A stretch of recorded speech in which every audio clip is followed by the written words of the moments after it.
இது என் தம்பிங்க. இவன் படத்துக்கு நம்ம வரலன்னா நான் தான்டா பேசுவேன்னு சொன்னேன். அதே 5 பேர்த்த கழிச்சிட்டு அப்புறம் கூப்பிடுறாங்க. ஆமா, நான் வேற மாவட்டத்துல இருந்து வந்துட்டு இருக்கேன். இப்போ இந்த மலையில திரும்பி அவ்வளவு தூரம் போகணும். நானும் பேரரசு வந்து செங்கல்பட்டு மாவட்டத்தில் இருக்கிறோம்.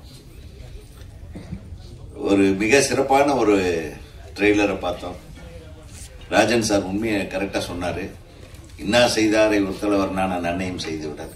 அது வந்து சும்மா தப்பு பண்றவங்க நம்மளுக்கு ஏதாச்சும் இப்ப நம்ம போற போக்கில் டப்புன்னு பின்னாடி ஒன்று அடிச்சோன்னா நம்ம அடிக்காம போடுறது நான நன்னையும். சும்மா நம்ம கூட இருக்கிற ஒருத்தர் கொலை பண்ணிட்டாங்கன்னு அவனை சும்மா விட முடியுமா? அதுதான் அதுக்கும் வள்ளுவன் ஒரு குரல் எழுதியிருக்கிறார் ராஜன் சார். நீங்க பள்ளிக்கூடம் வேற வச்சு நடத்துறீங்க.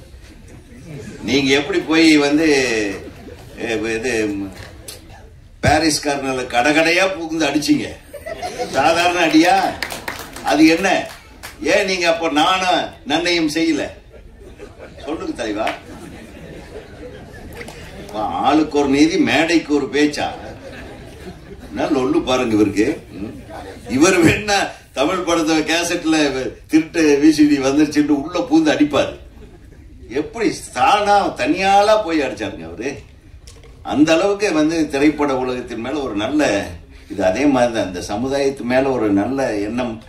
சமுதாயத்தை வந்து நல்லபடியா நம்ம கொண்டு வரணும்னா தப்பு செய்யறோம்னா அங்கங்க தண்டிக்கணும். அதுக்கு திருவள்ளுவர் இழுத்துட்டான். என்ன இல்லைன்னா சென்சார்ல மாட்டிக்குவான். இவன் விவரமான ஆள் தான். வள்ளுவரே சொல்லிட்டாருங்க. வள்ளுவர் பாருங்க, எல்லாருமே நம்ம கொண்டாடுறோம். ஏங்க சென்சார் நம்ம போலீஸ் இருக்கும்போது நீ போலீஸ் உடைய இடத்துல நீ இன்னொருத்தனை கொலை பண்ணக்கூடாது அப்படின்னு சொல்லுவோம். போலீஸே குற்றவாளியா இருந்தா என்ன பண்றது? பண்ற நீ எது பண்ணாலும். ஆக மொத்தம் இயக்குனர் சங்கத்திலிருந்து தைரியமா ஒருத்தன் வள்ளுவனை வச்சு கத்தியோட ஒரு வள்ளுவனை கொண்டாந்து கத்தி துப்பாக்கி. அவங்க எல்லாம் வந்து இப்போ வர்ற படங்கள்ல பாத்தீங்கன்னா நம்ம கண்ணிலேயே பார்க்காத ராக்கெட் லான்ச்சர் எல்லாம் வச்சுட்டு சொல்றாங்க பெரிய பெரிய ஹீரோக்கள்லாம். அதை விட இது எவ்வளவு பெட்டரு.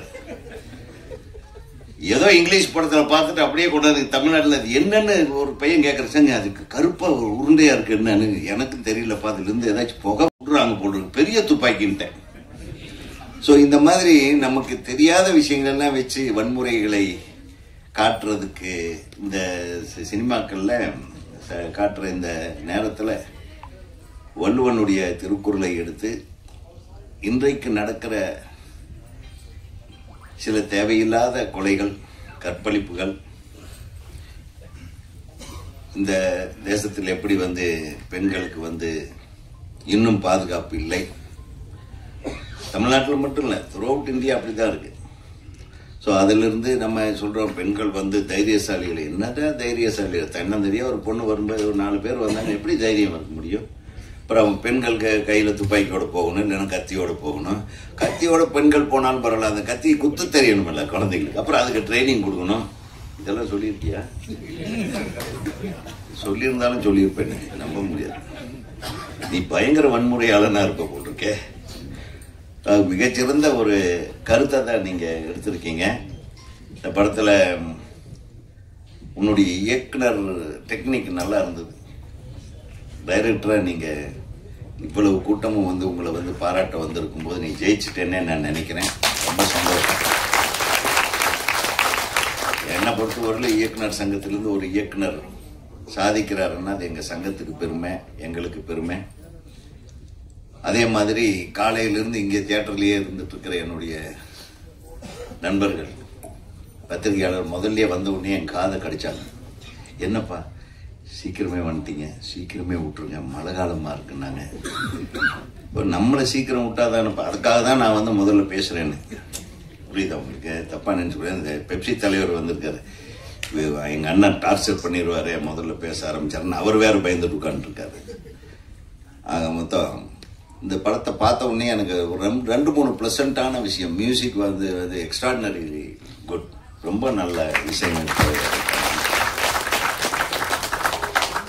எடுத்த உடனே ஒரு குத்துப்பாட்டு, அந்த சாராய பாட்டு, அது பாட்டு ஒன்று வச்சுக்கிறது அப்படி ஒன்று ஜாலியாக. அதை கொஞ்சம் அவாய்ட் பண்ணிடுங்களேப்பா. எதை பார்த்தாலும் ஒருத்தர் பப் அடிக்கிறது, தண்ணி அடிக்கிறது, அது வேற. அது ஒரு டேகு. குடிப்பறது உடல் நலத்துக்கு கேடுன்னு போட்டே குடிக்கிறானுங்கன்னு வேற அது ஒரு லைன் வேற எழுதி விட்டு அதுக்கு ஒரு நல்ல விஷயத்தை கொண்டாந்துருக்கீங்க. பரவாயில்ல, இன்னும் குடிக்கிறவங்க குடிக்கட்டும், அப்புறம் அது குடிக்கக்கூடாதுன்னு தடுக்கிறவன் தடுக்கட்டும். இதெல்லாம் கவர்மெண்ட் வேலை. அதுக்கப்புறம் பார்த்தா அந்த ஹீரோ ஹீரோயின் ரொம்ப அழகா இருந்தது. ஹீரோயின் இங்க வராதது நம்ம பேரரசுக்கு ரொம்ப குறையா இருக்கு. வந்துட்டாங்களா?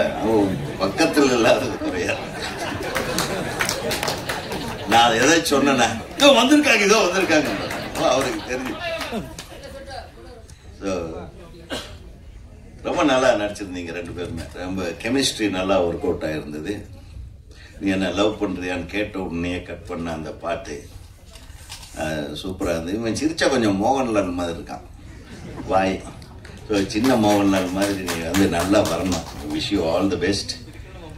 ரொம்ப ரொம்ப நல்லா இருந்தது. ப்ளசண்டான ஃபேஸு, நல்லாவும் நடிக்க வச்சிருக்காருன்னு நினைக்கிறேன்.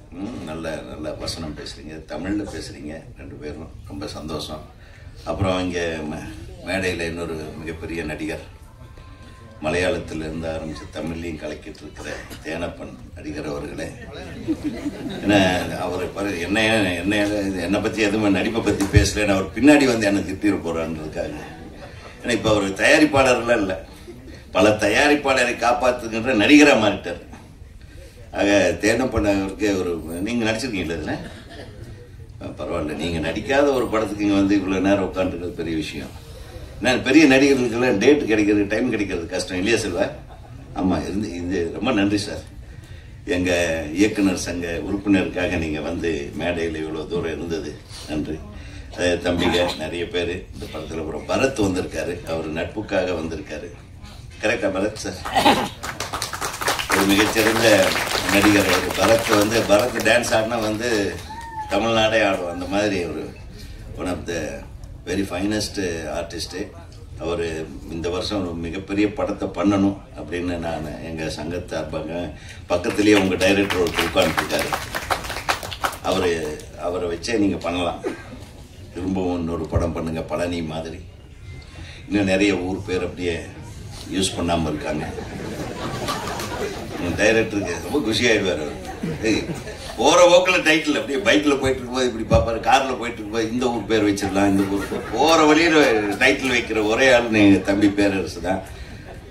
ஏன்னா செல்வமணி சார் கொஞ்சம் சொன்னீங்கன்னா அவர் யோசனை பண்ண கொஞ்சம் கிராண்டியர், அவர் கொஞ்சம் செலவு, பெரிய ஆர்டிஸ்ட் வேணும் செல்வமணி சாருக்கு. அவருக்கு நம்மளுக்கு ஒரு வயக்காடு இருந்தால் போதும், படத்தை முடிச்சுட்டு வந்துடுவேன்.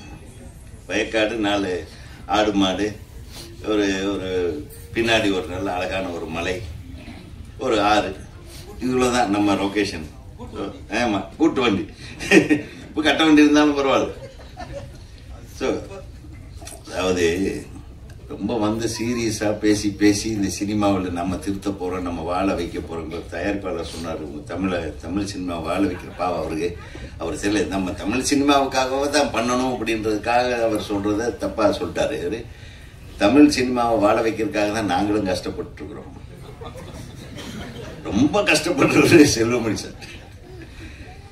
ஏன்னா தினம் பஞ்சாயத்து, தினம் இந்த சினிமாவுக்கு வேற ஒரு லெவலுக்கு நம்ம சினிமாவை கொண்டு போவோம். வெளிநாடுகள் எல்லாம் பார்த்தீங்கன்னா நம்ம ஒரு டிக்கெட் வாங்கும் போதே அந்த டிக்கெட் காசுல ஹீரோவுக்கு ஒரு பர்சன்டேஜ் சம்பளம் போயிடும், டைரக்டருக்கு ஒரு பர்சன்டேஜ் போயிடும், நடித்த நடிகர்களுக்கு போயிடும், டிஸ்ட்ரிபியூட்டருக்கு போயிடும், தயாரிப்பாளருக்கு காசு போயிடும். ஒரு டிக்கெட் நம்ம வாங்கும் போதே அந்த மாதிரி தமிழ் சினிமா உருவாகும். அப்பதான் நேர்மையா படம் எடுக்கிறவங்க நேர்மையா படம் எடுப்பாங்க. நல்ல படங்களுக்கு அப்பப்ப அவங்களுக்கு உண்டான வெகுமதி வந்து சேரும், லாபங்கள் வந்து சேரும். ஸோ அதை தொடர்ந்து அந்த மாதிரி ஒரு நிலைமை நம்ம அடையிறதுக்காக போராடிட்டு இருக்கோம். அதுக்கு மிக முக்கிய ஒரு போராளியா வந்து செல்வமணி சார் இங்க இருக்காரு.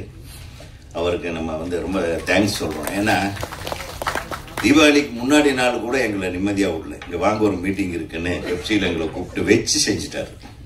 என்ன பண்றது, அன்னைக்கு ஒரு பஞ்சாயத்து. சரி, தீபாவளி இன்னைக்காவது நாளைக்கு ஃப்ரீயானே அப்படின்னு ஒரு போன் வரும்.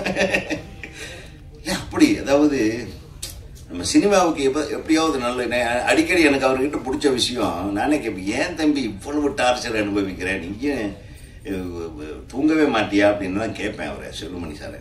அவர் சொல்றாரு, செல்வமணின்னு ஒரு பேர் எப்படி வந்தது? இந்த சினிமாவினால தான் இந்த செல்வமணிக்கு எல்லாத்துக்கும் தெரியுது. அந்த சினிமாவுக்காக நம்ம ஏதாவது செய்யணும் இல்லை, அதுக்காக தானே நான் இப்படி இருக்கிறேன், இப்படி செய்கிறேன். ஸோ அந்த நல்ல உள்ளத்துக்கு நம்ம இந்த இடத்துல நம்ம பொதுவாக நம்ம எல்லாரும் தெரிஞ்சுக்கணும். ஏன்னா ஏதோ சும்மா வர்றாங்க, கூப்பிடுறாங்க, நாங்கள் எல்லாம் வர்றோம் அப்படின்லாம். இதே நம்ம இயக்குனர் சங்கத்துக்காக கூட அனுதினமும் வந்து ரொம்ப தூரத்துலேருந்து வந்துட்டு இருக்கிறவர் நம்ம செயலாளர் நம்ம பேரரசு சார் சும்மாலாம் வரல, வந்து உட்கார்ந்தாருன்னா இங்கே ஒரு 2 பேர் என்ன செலவு, யாருக்கு எங்கே ஷூட்டிங்கில் இருக்காங்க, என்ன பிரச்சனை, அவர் ஒரு பஞ்சாயத்து எடுத்து அவர் பாட்டுக்கு பண்ணிகிட்டே இருப்பார். இதெல்லாம் எதுக்குன்னா, we love cinema, we want this industry to be free and happy. பணம் போட்டவெல்லாம் சந்தோஷமா பணம் சம்பாதிக்கணும், நடிக்கிறவன் வெற்றி அடையணும், இயக்குநர்கள் வெற்றி அடைய வேண்டும். நல்ல விஷயங்களை நம்ம தமிழ் மக்களுக்கு என்டர்டெயின்மெண்ட்டாக சொல்லணும், அவ்வளோதான். இதில் போய் அதை ஜாதி கீதி அதை பற்றி இதெல்லாம் உயர்ந்தவன் நீ உயர்ந்தவன அந்த பிரச்சனையெல்லாம் விட்டுருங்க. சினிமான்றது எங்களை பொறுத்தவரையிலும் ஒரு நல்ல என்டர்டெயின்மெண்ட் இண்டஸ்ட்ரி. எத்தனை பேர் வந்து எத்தனை சினிமாவை வந்து நம்ம பார்த்துருக்கோம், ரசிச்சிருக்கோம். ஒவ்வொரு நடிகர்களையும் கொண்டாடி இருக்கோம், டைரக்டர்களை கொண்டாடி இருக்கோம், பாடலாசிரியர்களை கொண்டாடி இருக்கோம், இசையமைப்பாளர்களை கொண்டாடி இருக்கோம். சினிமா ரொம்ப வாஸ்ட்டுங்க. அந்த அற்புதமான சினிமாக்கள் வரிசையில் வள்ளுவன் வந்து சேரணும். இந்த படத்தோட இன்னொரு விஷயம் நான் சொல்லணும்னு நினைச்சேன். இவர் தம்பி வந்து அவங்களுடைய தாயார் எப்படி கஷ்டப்பட்டு என்ன ஆளாக்குனாங்க அப்படிங்கிறத சொல்லி பண்ணாங்க. நிச்சயமா உங்க அம்மாவோட ஆசீர்வாதம் ஒன்னே போதும், நீ நிச்சயமா ஜெயிச்சிருவ. இந்த தயாரிப்பாளர்கள் வேறு வேறு இடங்கள்ல இருந்து வந்து 4 பேரும் ஒன்னா சேர்ந்திருக்காங்க. அந்த தயாரிப்பாளர் அனைவருக்கும் எனது மனமார்ந்த வாழ்த்துக்கள். ஏன்னா இந்த படம் ஜெயிக்கிறது மூலமா அவங்க இப்பவே அனௌன்ஸ் பண்ணுவார் போலுக்கு அடுத்த படம். ஸோ தலைவரே, திருப்பி தம்பி வச்சு அடுத்த படம் பண்ணுங்க, ஒன்றும் உங்களுக்கு தப்பாகாது. டெஃபினட்டா வாழ்த்துகள். இந்த மேடையில் வாழ்த்த வந்திருக்கும் அனைவரையும் வாழ்த்தி, ஹீரோயின் உங்களுக்கு தான் சேர்த்து, நீங்களும் நல்லா தான் நடிச்சிருந்தீங்க. அப்புறம் வில்லன்கள் யாரு, ராஜன் யாரும் நடிச்சிருக்கீங்களாப்பா? அப்புறம் இன்னொரு தம்பி என்ன வீட்டில இருந்து கூப்பிட்டு வந்தார். எங்க அவரு?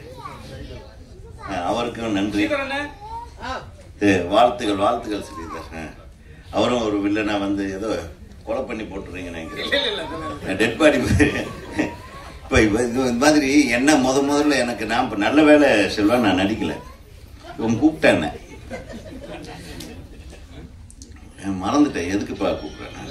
என்ன வாங்கினே கேரக்டர் என்ன கேரக்டர்ப்பா அப்படின்னு. ஒரு கொடூரமான வில்லன். டேய், இப்போதான் நான் வந்து சங்கத்தில் தலைவர் ஆகிட்டு ஏதோ 4 பேர்த்துக்கு நல்லது பண்ணிட்டு இருக்கிறேன், அதுக்குள்ளே என் பேரை கெடுக்கிற மாதிரி ஒரு படத்தில் நடிக்க வச்சுறாரு, என்ன விட்டுருன்னு சொல்லிட்டேன். உண்மையிலும் வில்லன் கேரக்டர் தான் கூப்பிட்டேன். சரி, நெகட்டிவ் பண்ண மாட்டேன். ஆமா, நன்றி. இந்த திரைப்படம் மிகப்பெரிய வெற்றி படமாக அமைய தமிழ்நாடு திரைப்பட இயக்குநர்கள் சங்கத்தின் சார்பாகவும் எங்கள் அனைவரது சார்பாகவும் இந்த படத்தை நல்லபடியாக கொண்டு போய் சேர்க்கக்கூடிய கடமை உங்களுக்கு இருக்கு. இந்த படத்தை முழுசா பார்த்த கடைசியில் நீங்க அதை செய்வீங்க. இப்ப இதை பத்தி நல்ல பப்ளிசிட்டி கொடுங்க என்று சொல்லி அனைவருக்கும் நன்றி கூறுகிறேன். ஒரு விஷயம், இந்த கதை வந்து முதல்ல பரத் சாருக்கு தான் வந்து வீட்டில் போயிட்டு ஒரு 2 ஹவர்ஸா கதை சொன்னேன். ஆக்சுவலா அவர் அப்போ ஒரு படத்துல பிஸியா இருந்தாரு. நான் கேட்ட நேரத்துக்கு வந்து ஒரு கால் ஷீட் விடல. ரெண்டாவது அவரை ஃபீல் பண்ணி தான் ஆக்சுவலா இந்த கதை பண்ணது. கடவுள் பார்த்தீங்கன்னு கேட்டேன்னா, சாரை வந்துட்டு இந்த மேடையில் வந்து உட்கார வச்சிருக்கிறது நான் கடவுளுக்கு நன்றி சொல்றேன். அந்த உணர்வுகளுக்கு எவ்வளவு பெரிய சக்தின்றது உண்மையிலே இந்த டைம்ல ரொம்ப உணர்றேன். Thank you Bharath sir. ஆக்சுவலா நீங்க பண்ண வேண்டியது ஆக்சுவலா உங்களுக்கு தான் சார் இந்த கதை ஸ்கிரிப்ட் பண்ணி நம்ம வீட்டில் வந்து சொன்னேன். Okay, thank you sir. அடுத்தபடியாக பல படங்களில் தான் ஏற்று நடித்த வில்லன் நடிப்பால் புகழ்பெற்ற நடிகர் மீசை ராஜேந்திரன் அவர்களை பேச அழைக்கிறோம்.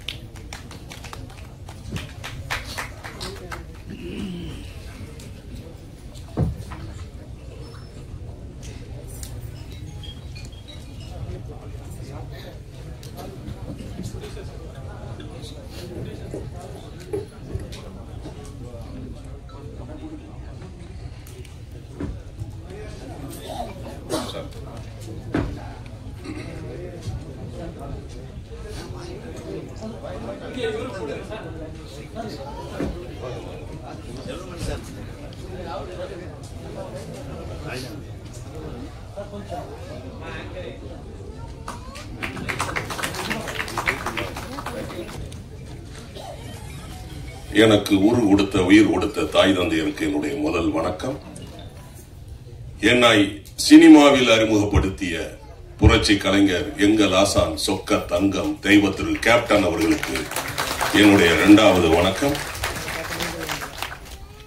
இங்கு வருகை தந்திருக்கும் உங்கள் அனைவருக்கும், முக்கியமாக மேடையில் வீற்றிருக்கும் சினிமா ஜாம்பவான்கள், என்னுடைய பிலிம் இன்ஸ்டிடியூட் சீனியர் அண்ணன் ஆர் வி உதயகுமார் அவர்களுக்கும், அண்ணன் ஆர் கே செல்வமணி அண்ணன் அவர்களுக்கும், மற்றும் சக கலைஞர்கள், திரைப்பட டெக்னீஷியன், மேடையில் வீட்டிருக்கும் உங்கள் அனைவருக்கும், மற்றும் மேடையில் முன்னால் இருக்கும் பத்திரிகை, தொலைக்காட்சி, ஊடக நண்பர்களுக்கும், மற்றும் திரைப்பட ரசிகர்கள் உங்கள் அனைவருக்கும் என்னுடைய மூன்றாவது வணக்கம்.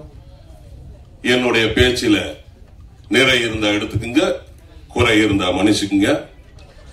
வள்ளுவன் அவர் சொன்னாரு, இயக்குனர் இதுக்கு முன்னாடி சொன்னாரு, இந்த நாட்டிற்கோ இந்த தேசத்திற்கோ துரோகம் செஞ்சால் அவனை கொன்னா கூட அது தர்மம் அப்படின்னாரு.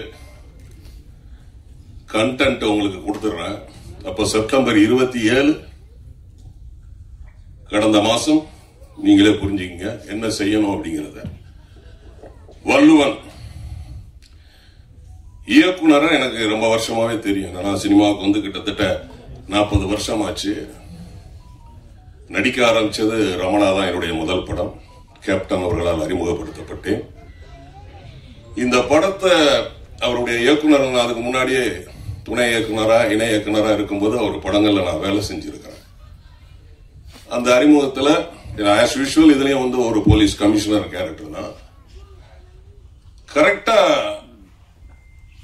ஆகஸ்ட் 25, 2023 அன்னைக்கு அவர் கூப்பிட்டாரு. நான் சொல்லிட்டேன் நான் வரமாட்டேன் அப்படின்னு. இல்ல நீங்க கண்டிப்பா வந்து நடிக்கணும். ஆகஸ்ட் 25 கேப்டன் பிறந்த நாள் அன்னைக்கு 2023.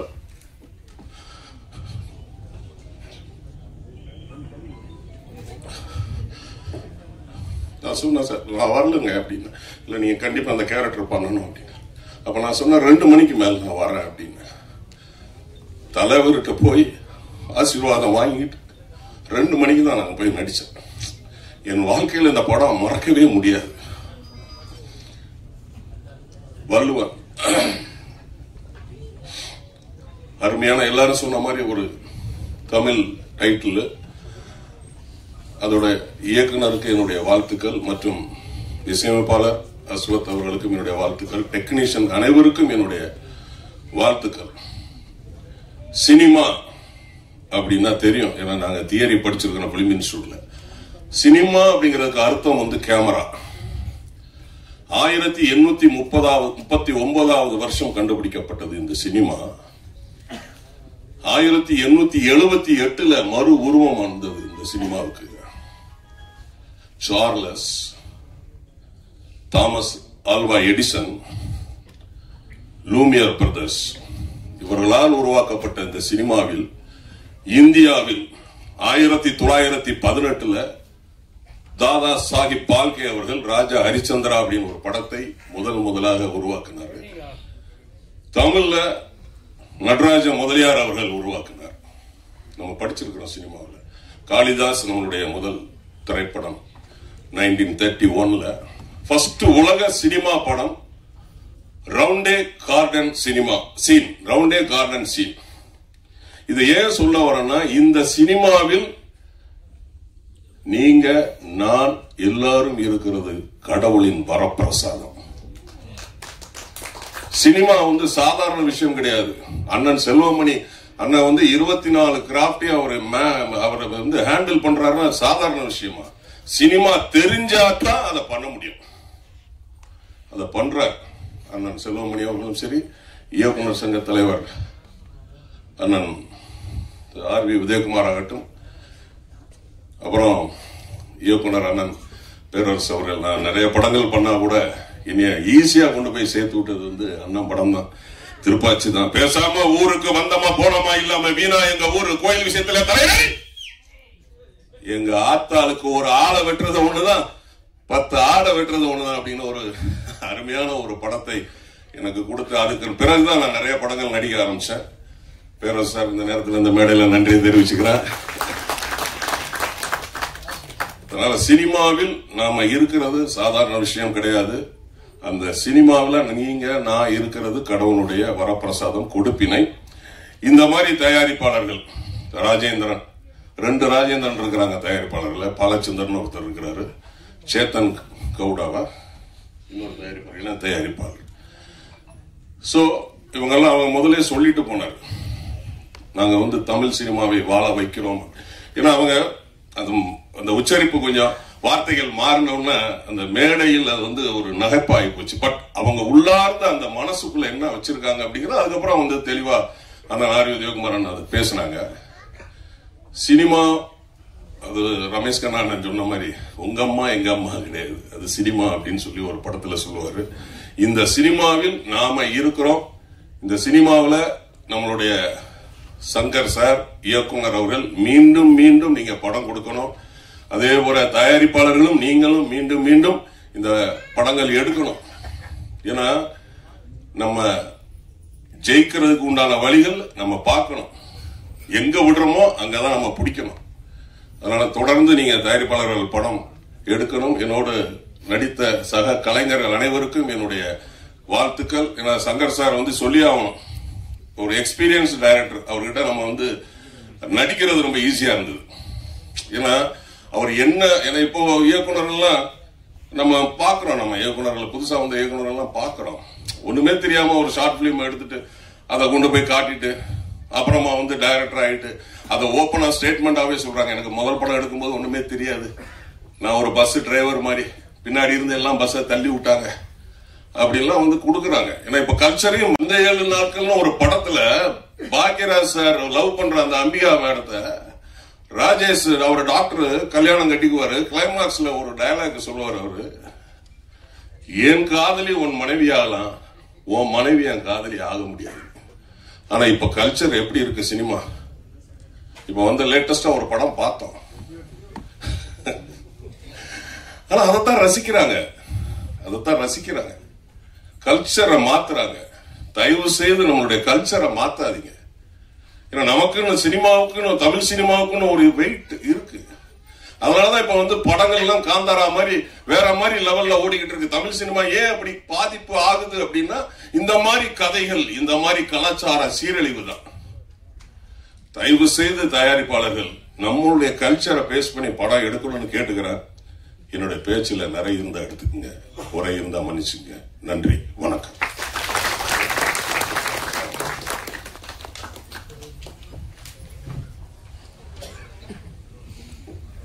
Thank you sir. அடுத்தபடியாக எண்ணிய எண்ணாங்கு எய்து எண்ணியார் புண்ணியர் ஆகப்பெறும். எடுத்த செயலை செவ்வனை செய்பவர்கள், அதில் உறுதியோடு உழைப்பவர்கள் நினைத்தபடியே வெற்றி அடைவார்கள் என்கிறது குறள். எந்த பின்புலமும் இல்லாமல் தாமாகவே முயன்று மிக இளவயது முதல் இன்று வரை தான் எண்ணிய செயலை, தான் ஏற்றுக்கொண்ட துறையை வெற்றிகரமாக தொடர்ந்து வருகிறார் நடிகர் திரு பரத் அவர்கள். இன்னும் எண்ணிய யாவும் புண்ணியவாகட்டும். சின்ன தளபதியை, வள்ளுவன் குழுவை வாழ்த்தி பேச அன்போடு அழைக்கிறோம். நடிகர் பரத் அவர்களுக்கு படக்குழுவினர் சார்பாக சால்வை அணிவித்து புத்தகம் வழங்கி வரவேற்கப்படுகிறது.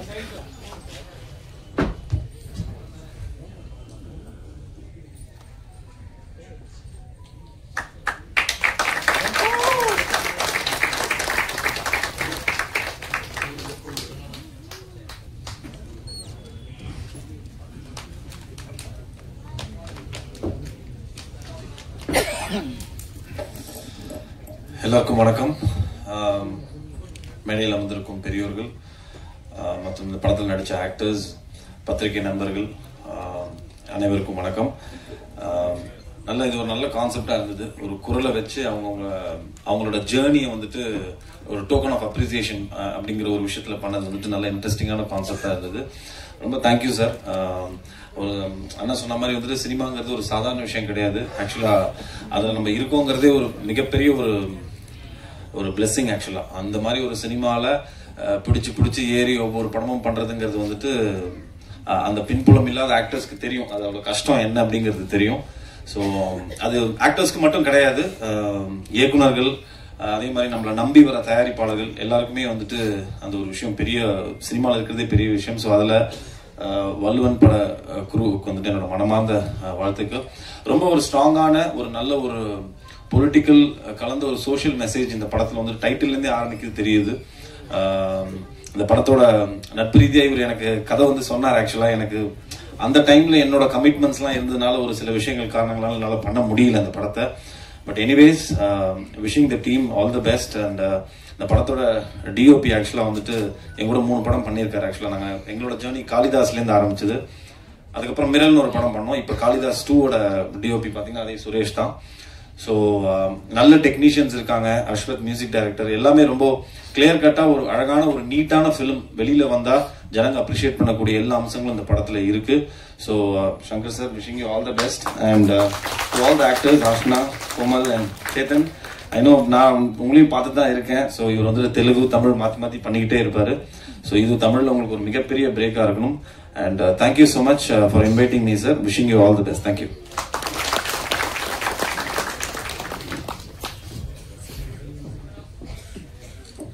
Thank you sir. அடுத்தபடியாக பல சிறு முதலீட்டு படங்களை தொடர்ந்து வெளியிட்டுக் கொண்டிருக்கும் ஆக்ஷன் ரியாக்ஷன் டிஸ்ட்ரிபியூட்டர் நடிகர் ஜெனிஷ் அவர்களை ஒரு சில வார்த்தைகள் பேச அழைக்கிறோம். அவருக்கு படக்குழுவினர் சார்பாக சால்வை அணிவித்து புத்தகம் வழங்கி வரவேற்கப்படுகிறது.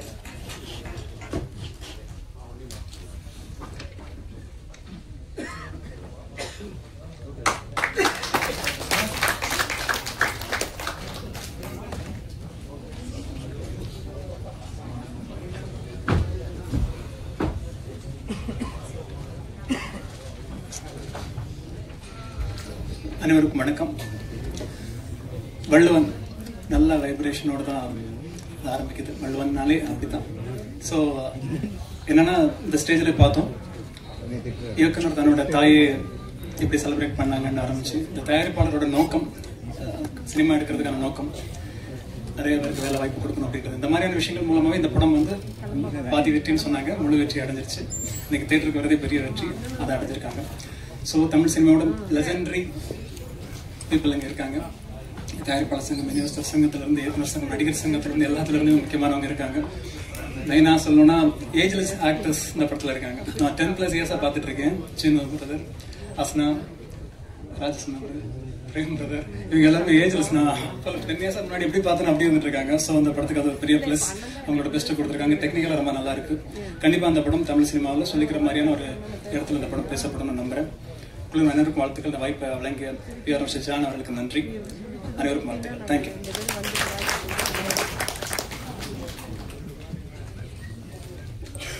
Thank you sir. அடுத்தபடியாக விருமாண்டி படத்துல தன்னை ஒரு சிறந்த துணை நடிகராக அடையாளப்படுத்திக் கொண்டு சந்தனக்காடு தொடர்ல வீரப்பன் கதாபாத்திரம் ஏற்று நடிச்சு பல பாராட்டுகளை பெற்ற நடிகர் கராத்தே ராஜா அவர்களை ஒரு சில வார்த்தைகள் பேச அழைக்கிறோம்.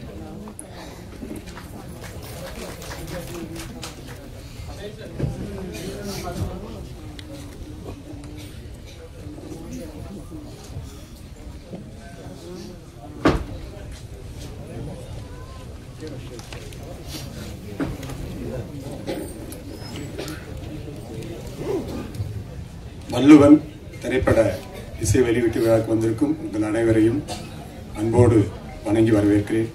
நன்றி. மேடையில் அமர்ந்திருக்கும் பெரியவர்கள், தலைவர்கள் எல்லோருக்கும் அன்பு நிறைந்த வணக்கம். இந்த வள்ளுவன் திரைப்படத்தில் எனக்கு ஒரு மிகப்பெரிய ரோல் கொடுத்திருக்காரு இயக்குனர் சங்கர் சாரதி.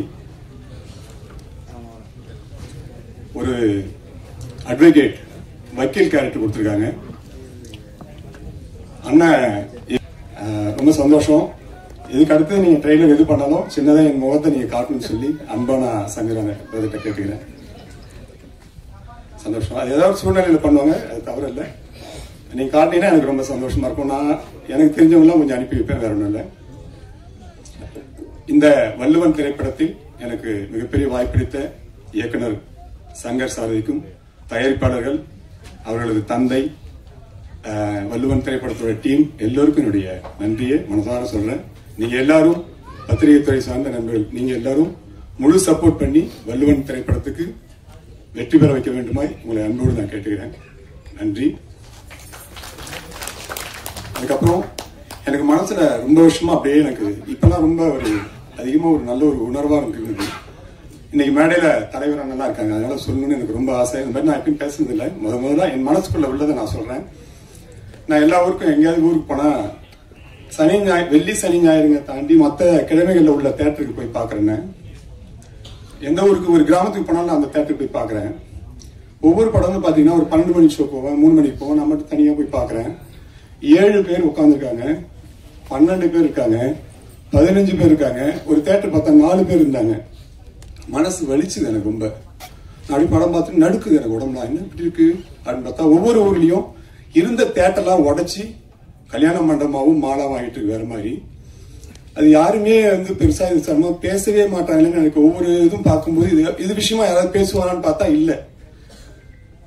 இப்ப நான் மூணாறுன்னு ஒரு ஊருக்கு நான் போனா மூணாறுல தேட்டரே இல்ல. மூணாறு எவ்வளவு பெரிய ஊர் பாருங்க, எவ்வளவு பெரிய ஒரு சுற்றுலா தலம். அந்த இடத்துல நம்மளுடைய திரைத்துறையை சார்ந்த அந்த தேட்டரே இல்ல. நிறைய ஊர்ல இந்த மாதிரி உங்களுக்கு எல்லாத்துக்கும் இப்ப நான் சொன்னதுக்கு அப்புறம் ஞாபகம் நினைக்கிறேன். அவங்க ஊர்ல தேட்டர் தேட்டர் உடைச்சிடறாங்க, தேட்டர் உருவாக்குறது கிடையாது, இருக்கிறத முடிச்சுட்டு அடுத்து வேற ஏதோ வந்துட்டு இருக்கு.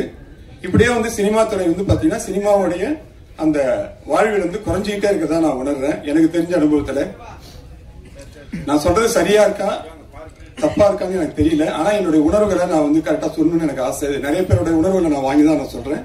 இந்த வள்ளுவன் திரைப்படத்தோட இந்த மேடை எனக்கு நல்ல ஒரு மேடையா அதை சொல்லி என்னோட இறைவன் எனக்கு இந்த உணர்வு கொடுத்துருக்காரு.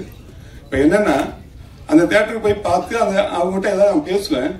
பேசும்போது அப்புறம் தேட்டருக்கு வெளில ஏதாவது பார்க்கும்போது ஏன் தேட்டருக்குலாம் போக மாட்டேங்குன்னு கேட்கும்போது இப்ப மீடியா எல்லாமே மொபைல்ல கையிலே வந்துருச்சு. அது ஒரு மெயின் காரணம்.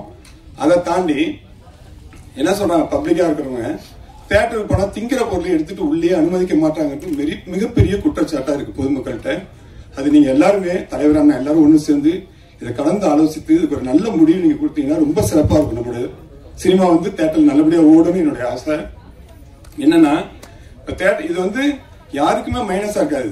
இதை பண்ணா அந்த தின் பொருளை உள்ள எடுத்துட்டு போய் சாப்பிடறதுக்கு அனுமதி கொடுத்தா போதும், வேற ஒண்ணுமே நான் கேட்கல.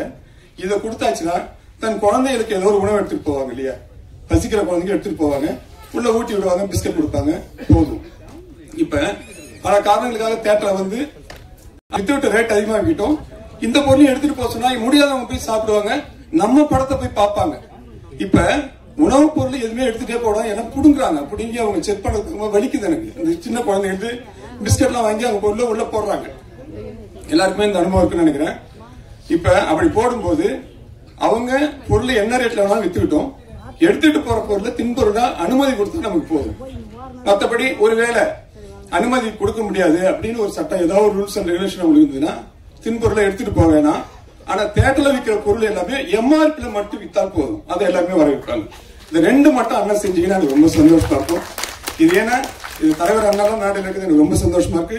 நான் இப்ப சொல்றதுல இருந்து எல்லாரும் பாருங்க, தேட்டர்ல நிச்சயமா டிக்கெட் ஏறும். சின்ன சின்ன படங்கள் பண்றவங்க ரொம்ப ரொம்ப கஷ்டப்படுறாங்க. இப்ப படம் பண்ணிடுறாங்க வழியா திரும்ப ரிலீஸ் போகும்போது தேட்டர்ல மெம்பர்ஸ் வரவே மாட்டாங்க. இது என்ன காரணம் ரொம்ப உள்ளுக்குள்ள நான் ஆராய்ந்து அவங்களை கேட்டு அவங்க எல்லாருடைய உணர்வுகளை நான் பதிவு பண்றதா நான் நினைக்கிறேன். அந்த நிலையில ஒரு நல்ல முடிவு எடுத்து நல்ல மாற்ற கொடுத்து சந்தோஷமா இருக்கும். உணவுப் பொருளை பிள்ளைங்க ஃபேமிலி எல்லாம் தேட்டர்ல எடுத்துட்டு போய் சாப்பிடறதுக்கு அனுமதி கொடுத்தா போதும், வேற ஒண்ணு நான் சொல்ல. அவங்க என்ன ரேட்ல வேணாலும் பொருளா வித்துக்கிட்டோம், இது மட்டும் மாத்திக்கிட்டீங்கன்னா நல்லா இருக்கும். நன்றி, எல்லாருக்கும் நன்றி.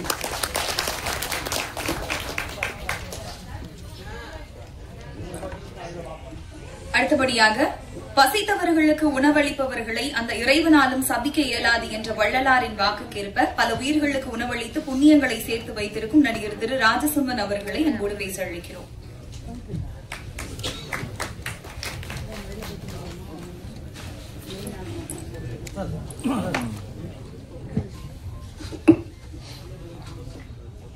மேடையில் வீட்டிற்கும் பெரியவர்களுக்கும் இந்த விழாவிற்கு வருகை இருந்திருக்கும் நண்பர்களுக்கும் பத்திரிகையாளர் நண்பர்கள் அனைவருக்கும் என்னுடைய தாழ்மையான வணக்கங்களை தெரிவித்துக் கொள்கிறேன். இந்த படத்தில் எனக்கு நடிக்கிறதுக்கு வாய்ப்பு கொடுத்த இயக்குனர் சங்கர் சாரதி அவர்களுக்கு என்னுடைய முதல் கண் வணக்கத்தை தெரிவித்துக் கொள்கிறேன். ஏன்னா அவர் மூலியமாக தான் இந்த படம் எனக்கு கிடைச்சது. அவர் மூலியமாக தான் இந்த ப்ரொடியூசர்லேருந்து எல்லாருமே எனக்கு கிடைச்சாங்க. இந்த மேடையும் எனக்கு கிடைச்சிருக்கு. உங்களை எல்லாரையும் பார்க்குற வாய்ப்பு கிடைச்சிருக்கு. அதனால அவருக்கு முதல் நன்றி சொல்லிக்கிறேன். இந்த படத்தை பற்றி நான் சொல்லணுன்னா, ஃபஸ்ட்டு இந்த படம் வந்து ஷூட் பண்ணும்போது ரொம்ப கஷ்டப்பட்டு தான் பண்ணாங்க. ரொம்ப ஈஸியாக அப்படியெல்லாம் ஒன்றும் ஷூட் பண்ண முடியல. இயக்குனராக அவருக்கும் நிறைய கஷ்டங்கள் இருந்துச்சு, நடிகர்களாக எங்களுக்கும் சில கஷ்டங்கள் இருந்துச்சு, ப்ரொடியூசராக அவங்களுக்கும் பல கஷ்டங்கள் இருந்துச்சு. எல்லாமே அதை தாண்டி தான் அந்த கஷ்டத்தை சகிச்சு தான் இந்த பிள்ளைய பெற்றெடுத்திருக்காங்க. எடுத்த உடனே அப்படின்னு சொல்கிறக்குள்ள இந்த படம் வரலை.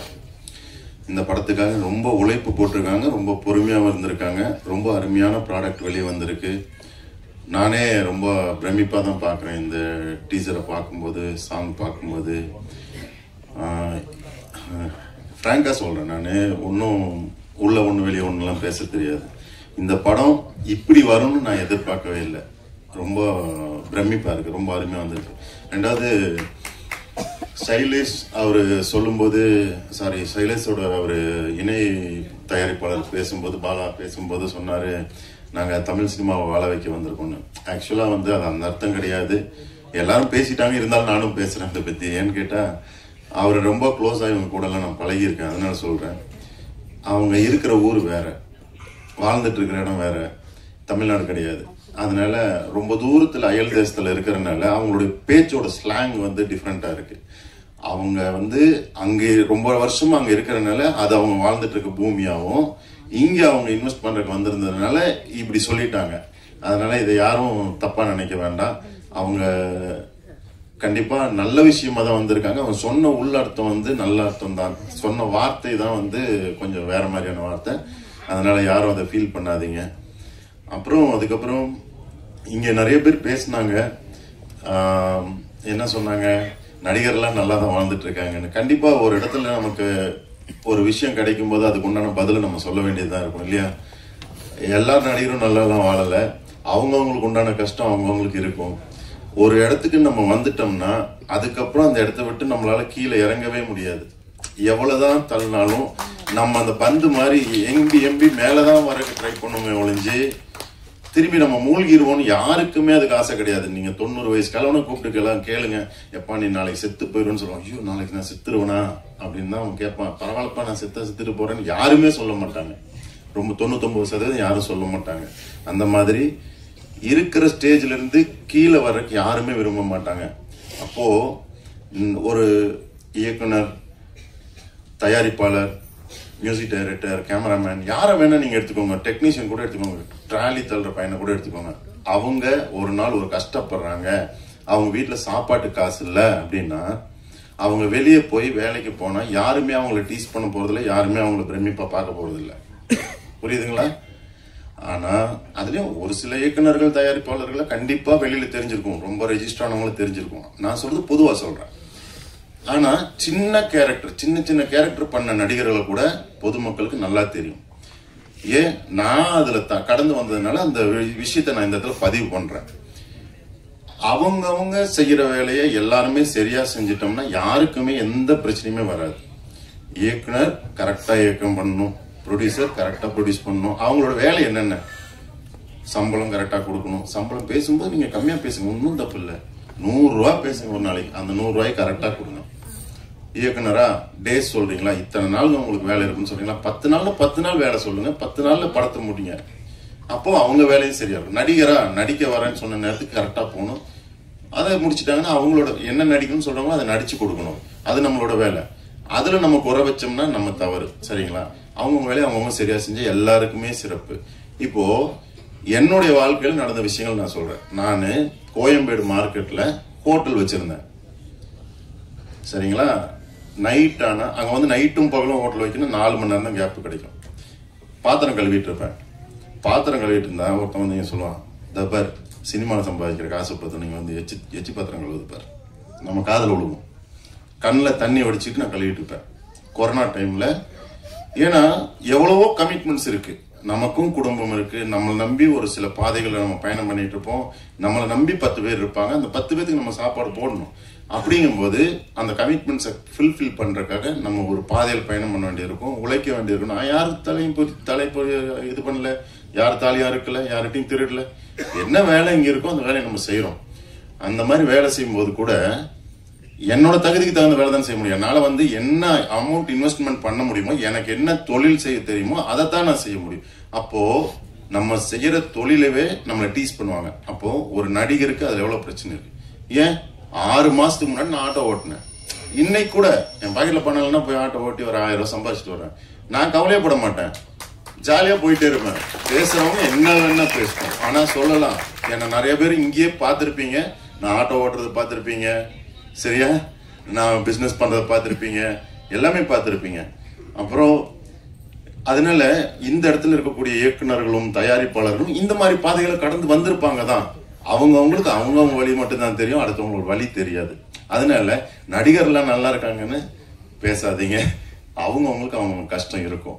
அதுக்கப்புறம் இன்னொரு விஷயம் நான் சொல்லிடுறேன். அம்மா அவங்க கூப்பிடும்போது சொன்னாங்க, எனக்கு அதுலயும் பல பிரச்சனைகள் இருக்கு. சாப்பாடு ஏழைகளுக்கு கொடுக்கறதுல கூட பல பிரச்சனைகள் இருக்கு.